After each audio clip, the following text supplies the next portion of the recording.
Bonjour Magali Ripoll. Bonjour. Bienvenue pour ces rencontres du Off. Merci beaucoup, merci de me recevoir. Vous êtes au Cinévox à 18h45. Tout à fait. Alors Magali Ripoll, bien évidemment, on ne peut pas s'empêcher de faire allusion à vos passages télé dans cette belle émission que présente Nagui, n'oubliez pas les paroles. Alors après, bien évidemment, on ne pensait pas vous retrouver comme ça sur scène au festival, mais vous êtes avant tout une artiste, musicienne, artiste complète, mais musicienne, chanteuse, comédienne. Ce spectacle-là, vous le présentez depuis combien de temps? Alors on a commencé à le roder il y a 2 ans et on l'a officiellement mis en scène et mis sur scène au Théâtre du Splendide à Paris depuis septembre dernier. Voilà. D'accord. Ça va faire 1 an qu'il est... Un an qu'il est vivant. Vous avez à votre actif aussi, j'ai vu ça, des albums. Vous avez avant tout une carrière de chanteuse. Oui, une carrière de chanteuse, je ne sais pas, un parcours de musicienne en tout cas. Et j'ai effectivement fait un album en 2016, je crois. Avoir composé et écrit des chansons. Mais voilà, je suis un peu une touche à tout, mais dans un éventail assez restreint quand même de choses. Je ne fais pas non plus tout, mais voilà, je joue effectivement le piano. J'ai envie de faire un petit peu de tout en un seul spectacle, et c'est ce qui se passe dans la radio. Réunir toutes les cordes qui sont à votre actif. Qu'est-ce qu'on peut trouver dans ce spectacle? On peut trouver l'histoire on peut trouver une femme dans un hall de gare qui prend les voyageurs à témoin afin de les distraire et de leur faire passer le temps pendant les attentes de train pour cause de grève ou autre. Elle est coincée dans ce hall de gare depuis 73 ans et on y trouve des chansons, des rebondissements en tout genre, des rencontres complètement inattendues parce qu'elle s'invente, elle raconte sa vie en chansons, mais en s'inspirant directement des vrais textes des chansons qu'elle interprète, en tout cas des extraits qu'elle interprète, et il se passe des choses complètement folles. Elle rencontre Pablo Escobar, elle fait libérer Mandela, enfin voilà, ça paraît fou, mais en fait c'est vraiment sa vie. Et on comprend ce pourquoi elle est coincée dans cette gare à la fin de l'histoire. D'accord, donc c'est véritablement, j'ai envie de dire, parce que ça peut surprendre quelquefois, mais c'est véritablement une pièce de théâtre, c'est une histoire, et dans cette histoire-là, on y trouve des chansons. Exactement, c'est ça. C'est du théâtre musical, c'est une création, c'est une comédie musicale à un seul personnage. Voilà. Alors, ma question est la suivante. Comment est né ce spectacle finalement? Est-ce que vous avez, en tant que chanteuse, musicienne, pensé à des chansons et de là vous êtes venu à écrire un texte autour de ces chansons? Ou bien est-ce que vous avez abordé le spectacle différemment? Alors moi je me suis totalement laissée guider pour ce spectacle, c'est-à-dire que Gérard Policino, qui a lui aussi plusieurs cordes à son arc, et qui est aussi le réalisateur de l'émission N'oubliez pas les paroles, est venu me voir un jour en me disant « Mag, il faut qu'on bosse ensemble, il faudrait que tu puisses donner à des spectateurs ce que tu donnes à l'écran dans l'émission. Et on va partir sur un truc. » Et je l'ai totalement suivi, je me suis laissée guider, il m'a même fait prendre des risques. J'ai pensé très souvent ne pas être capable d'interpréter tel ou tel passage du spectacle que lui me proposait. C'est lui et sa fille qui ont écrit le spectacle. Et moi j'ai proposé les chansons en cohérence avec les événements qui étaient racontés dans cette histoire. Je me suis chargée des arrangements musicaux, mais je n'ai rien écrit. Je suis interprète et je savoure ça. Ça je veux bien vous croire. C'est déjà une belle carte à jouer. Et j'en discutais tout à l'heure avec votre attaché de presse. Et je me disais, on parlait justement de Gérard Policino, et je disais qu'il a une patte reconnaissable à travers notamment toutes les émissions. C'est un véritable magicien d'image, et on reconnaît la touche Policino. Alors c'est vrai que si votre spectacle est dans la même teinte, puisqu'il y a activement participé, si j'ose dire, ça doit être absolument extraordinaire. Il est très impliqué dans ce spectacle, il a participé à l'écriture, à la mise en scène, il a été aussi le vecteur de la création lumière.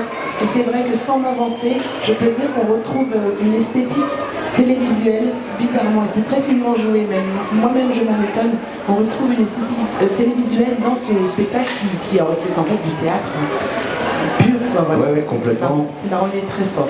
Ah oui, c'est moi qui ai plaisir, il est très très fort. Quel est votre paysage musical, Magali? Il est très large, il est très vaste, j'aime tout. j'ai été baignée dans la chanson française, dans aussi j'ai été élevée aux Beatles, j'ai été élevée au Who, à Led Zeppelin, au Stone, que sais-je, enfin tout. J'ai découvert très jeune des influences musicales très différentes. Mon père écoutait beaucoup de jazz, on allait voir des concerts de jazz. Enfin, voilà, j'ai été nourrie, donc du coup, quelque part, je me suis souvent perdue un petit peu aussi dans toute cette musique et dans tout ce paysage musical, parce que je n'avais pas de goût en particulier, mais j'aime les artistes. J'aime Stevie Wonder, j'aime Sting, j'aime les artistes français, j'aime Charles Aznavour, j'aime plein de choses, j'aime les nouveautés, enfin voilà, j'adore Angèle, enfin je me laisse attirer et toucher par plein de choses, mais c'est vrai que j'ai pas un truc en particulier, donc du coup ça m'arrange bien d'avoir un petit fourre-tout, un petit pot-pourri de 90 extraits de chansons dans un spectacle. 90 extraits là, dans ce spectacle? Ouais, environ, parce qu'on change, on modifie beaucoup le spectacle, comme c'est une création et qu'il y a aussi pas mal d'interactivité avec le public, il évolue ce spectacle. Donc on retire des titres, on en rajoute d'autres, on met des extraits, on rajoute 2 phrases. Et au total, je crois qu'on est entre 80 et 90 extraits. Ce qui est énorme, hein. Combien de temps dure le spectacle? On essaie de faire en sorte qu'il ne dure qu'1h15, mais ouais. C'est vrai que c'est chargé. Après, il y a le timing du festival qui nous oblige aussi à respecter une heure de fin, forcément.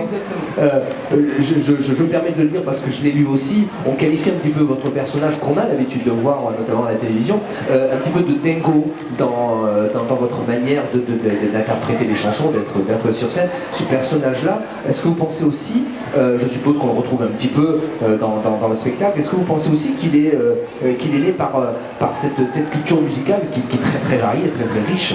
Oui, forcément, j'ai toujours eu du mal à me retenir.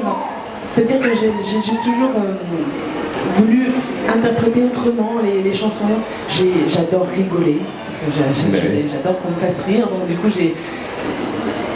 il n'empêche qu'à certains moments je peux être posée, et il y a des moments d'émotion quand même dans le spectacle. Bon, un grand moment d'émotion qui est quand même lié à un dérèglement hormonal, donc c'est quand même aussi encore des sujets particuliers, mais j'ai du mal à canaliser, enfin je vais jusqu'au bout. Ouais. J'ai chanté dans des orchestres de bal dans lesquels j'étais habillée en Claudette et je chantais et je dansais en Claudette à côté du chanteur.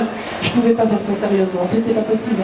Je me sentais tellement pas crédible, il fallait que j'aille à fond dans tout, donc je surjouais le truc, et finalement il y avait trois nanas qui faisaient le truc vachement bien, puis il y avait le vilain petit canard là, qui était là en train de faire une gestuelle complètement, et puis les enfants adoraient, et puis les gens rigolaient et tout ça. Je me suis dit c'est cool, on s'en fout.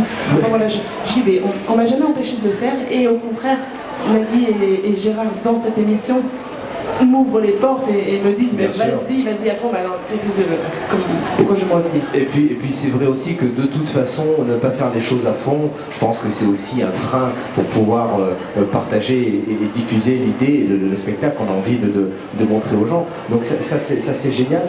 Magali et Paul, on va continuer à parler ensemble. Juste une petite pause musicale, et puis on se retrouve dans 3-4 minutes. On a un petit peu parlé du contenu, de votre carrière, de votre l'aspect multicarte que l'on met en avant et qu'on retrouve dans ce spectacle. Des personnes que ce personnage-là, qui s'appelle comment dans le spectacle? C'est moi, c'est Magali. C'est Magali en fait, qui se retrouve sur un quai de gare, c'est ça, et qui croise différents personnages. Exactement. Alors, elle pense y avoir été abandonnée par son père en fait. Voilà, elle pense avoir été abandonnée dans cette gare par son père. On comprend le pourquoi du comment à la fin, mais en attendant, elle fait des rencontres complètement improbables. Et les voyageurs à qui elle raconte sa vie ne la croient souvent pas. Alors en fait, c'est vrai. Est-ce que dans toutes ces chansons, on a évoqué les artistes, les chansons que vous reprenez notamment, est-ce que vous êtes auteur-compositeur également? Est-ce qu'il y a des chansons que l'on ne connaît pas forcément dans ce spectacle? Dans ce spectacle, non. Dans ce spectacle, il s'agit de se servir de chansons qui existent, d'ailleurs de gros succès français et internationaux. Mais en aucun cas, j'ai voulu mélanger le fait de faire des chansons et interpréter ce spectacle. Ce sont vraiment deux choses à part entière. Voilà, c'est un exercice différent. Pour vous accompagner dans cette belle aventure de Radioactive, on a évoqué Gérard Pulicino et l'œil probablement bienveillant et ô combien talentueux de ce monsieur. Et puis il y a aussi Zoé Pulicino, qui est sa fille. Donc elle signe l'écriture, c'est ça? Exactement, elle est auteure. Et c'est elle qui a imaginé toute la trame, elle a une culture tellement large et un humour tellement particulier, c'est bien la fille de son père. En fait, elle a commencé à construire le noyau de cette histoire et Gérard l'a suivi et a fait mais elle a vraiment une plume c'est très identifiable sa façon d'écrire. Je pense qu'elle ira très très loin. Voilà. Le métier, j'ai envie de dire le métier premier, et encore que je prends des pincettes en disant ça, qui est celui de l'artiste, interprète, chanteuse. Comment s'est passé un petit peu ce passage sur scène, être dirigé par quelqu'un d'autre comment vous avez vécu cette aventure? Eh ben, c'est marrant que vous posiez la question parce que j'ai vécu d'une façon assez particulière. En fait, j'ai fait du théâtre quand j'étais plus jeune. Ensuite, j'ai un peu lâché l'affaire avec le théâtre parce que je ne m'y retrouvais pas plus que ça et je me suis dirigée et concentrée plutôt sur la musique. Mais j'ai eu une chance énorme, c'est de travailler avec quelqu'un qui a été également co-metteur en scène pour le spectacle, qui s'appelle Marie Guibourg, et qui m'a vraiment coachée et fait travailler. Ça a été un travail cousu à même la peau, quoi. Elle était là toute seule dans la salle, je faisais ma petite pagaille sur scène, et elle me disait non, va plutôt comme ci, va plutôt comme ça, et à chaque fois c'était cohérent avec ce que j'étais, mais elle a travaillé comme ça, elle a été chercher au fond, et c'était assez même douloureux artistiquement, enfin tout est relatif, mais je m'avançais sur des terrains que je pensais impossibles à franchir, enfin voilà, des zones un peu inconnues, et puis j'ai dû... Vous savez, c'est bizarre, mais en fait je suis vachement timide. Voilà, on pourrait penser que je suis impudique et que je suis à l'aise, alors qu'en fait là j'ai vachement peur de tous les gens qui... Non, c'est pas vrai, c'est pas vrai. Mais bon voilà, donc en fait il fallait rompre un truc, il fallait casser un truc pour se mettre à nu sur scène, parce que c'est facile de faire le zouave à la télé. Il y a un écran, je suis derrière mon clavier, je suis tranquille au pépère, s'il y a un truc qui va pas en coupe, on monte, enfin c'est la télé quoi. Là je suis avec les gens et je dis avec et pas devant eux parce que je vais souvent dans le public, je sollicite le public, il y a beaucoup d'interactivité, mais en tout cas voilà, je l'ai vécu d'une façon assez forte et ça a été un cap à passer pour moi, mais j'en suis très heureuse. Donc ça veut dire que probablement après le succès de ce spectacle, on pourra peut-être vous revoir dans d'autres projets où vous allez peut-être continuer à concilier musique et théâtre. Ça vous donne envie de faire plus? Oui, ouais. Ça me donne envie de vraiment mettre, non pas un pied mais les deux pieds dedans. J'ai envie de prendre un peu un petit virage tout naturellement. C'est vrai que j'ai eu la chance d'accompagner plein d'artistes super, j'ai fait de la musique, j'ai fait de la chanson, je vis de ça, enfin, en quoi pourrais-je me plaindre quoi. Mais c'est vrai qu'après avoir fait le tour du monde avec Charles Aznavour, j'ai plus envie de faire le tour du monde avec qui que ce soit, si ce n'est qu'avec... Vous prêchez un convaincu, parce que je suis absolument hyper inconditionnel et fan de Charles Aznavour, donc bien évidemment je comprends absolument ce que vous me dites. Moi en tout cas, une chose est sûre, c'est que je viendrai vous voir avec beaucoup de plaisir. Ce serait bien réussi. Parce que ça donne envie, et puis j'aime bien aussi les artistes comme vous qui, je vais pas dire qui se mettent en danger parce que c'est pas le mot, mais en tout cas qui ont envie comme ça de montrer aussi une facette un petit peu différente et puis de travailler sur des émotions, voilà. Bien sûr, oui, c'est ça. Intéresser des émotions, faire avancer le spectacle en fonction du retour du public à chaque fois, c'est vachement important. Et bien sûr, quelque part, c'est se mettre en danger, c'est sortir d'une zone de confort, mais si on a la chance de se donner en représentation dans un spectacle ici à Avignon, pourquoi ne pas le faire? On va pas faire les choses à moitié, quoi. Donc on y va, on mouille la chemise et puis c'est parti. Et moi, je sors ravie du spectacle et j'ai l'impression que les spectateurs aussi, parce que je vais les voir après. Bien sûr. Voilà. Et puis c'est vrai, on le disait tout à l'heure, on a un petit peu en France cette tradition de dire on aime bien que le chanteur, la chanteuse continue à chanter, catégoriser, etc. Ça change, mais en tout cas, je pense que les artistes ne doivent pas être frustrés par rapport à ça. Et il faut justement aller vers prendre des virages, faire des choses différentes et puis s'épanouir artistiquement. Voilà. Merci beaucoup Marguerite Ripoll, Radioactive. C'est au Vox et c'est à 18h45. Merci beaucoup. Merci.